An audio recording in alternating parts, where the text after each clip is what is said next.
¿Cómo medir la autoridad moral o el desempeño ético de una persona? Pues no hay otra manera más que su propio tránsito por la vida. Si nosotros nos referimos a los conceptos básicos de moral y de ética, a mí me gustaría también hacer la distinción que la moral efectivamente nos impele siempre al buen obrar o al obrar siempre para el bien.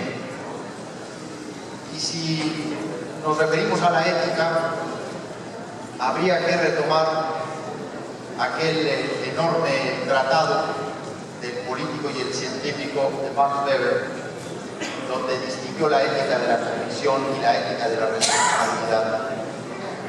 Yo creo que quienes aspiran y forman parte de los órganos públicos autónomos debieran por lo menos acreditar una ética de la responsabilidad. Incluso me atreveré a decir que aquellos que ejercen una ética exclusivamente de la convicción pues no son tan idóneos para el desempeño de las funciones públicas, donde se requiere no solamente del criterio de imparcialidad en torno de materias a regular, sino también de neutralidad conceptual o ideológica, porque muchas de las grandes decisiones pasan por esas valoraciones. Lo que no puede faltar es la ética de la responsabilidad.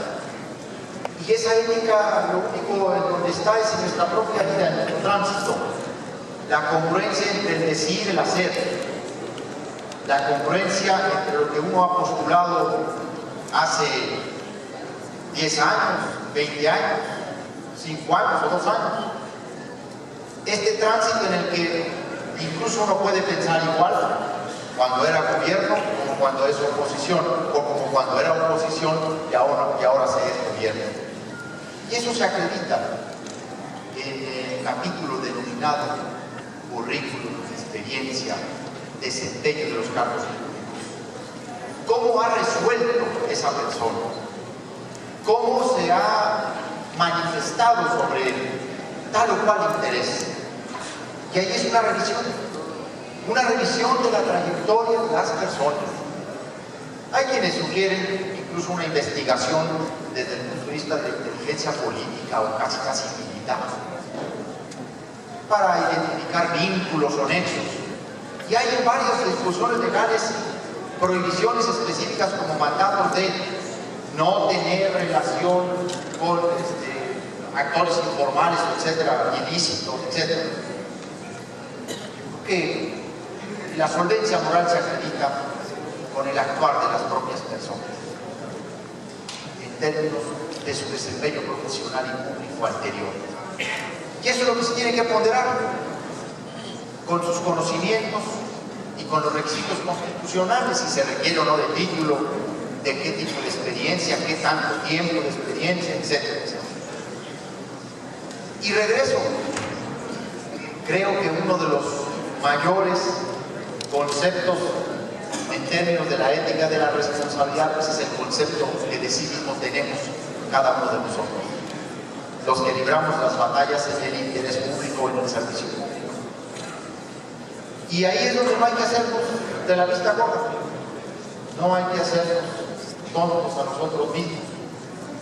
Yo siempre he dicho que cuando uno milita en el interés público, para poder dar verdaderas batallas, la única batalla que no puede dar uno es contra uno mismo, es contra sí mismo, porque nadie puede dar lo que no tiene.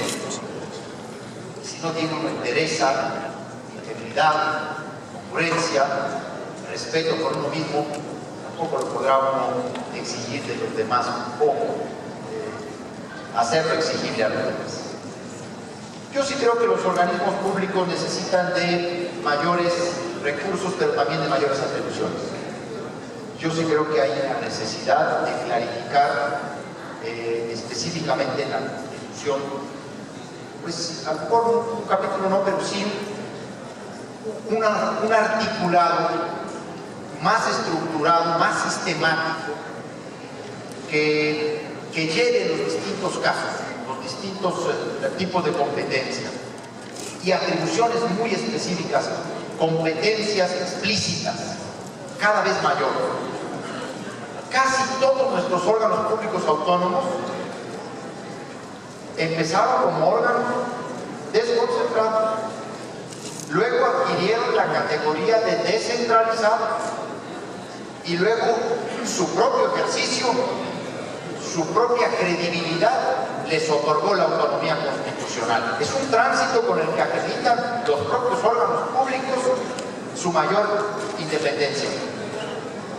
Es el caso de la materia electoral, es el caso de la materia de derechos humanos, es el caso del IFAI. El IFAI nacional se quedó atrás en términos de su autonomía con relación a algunos órganos locales. ¿Qué fue lo que hizo que el IFAI también obtuviera en esta última etapa su autonomía constitucional? El ejercicio pleno de sus funciones, la reivindicación de sus competencias. Y debo decirlo, que sus comisionados, más allá de esa autonomía o no, han estado a la altura del mandato. Creo que ese es el gran reto de los organismos públicos constitucionales, no solamente ganarse su plena autonomía, también ir adquiriendo mayores atribuciones y, por supuesto, recursos para ejercer esas funciones. Pues muchas gracias por la invitación a todos. Gracias, senador.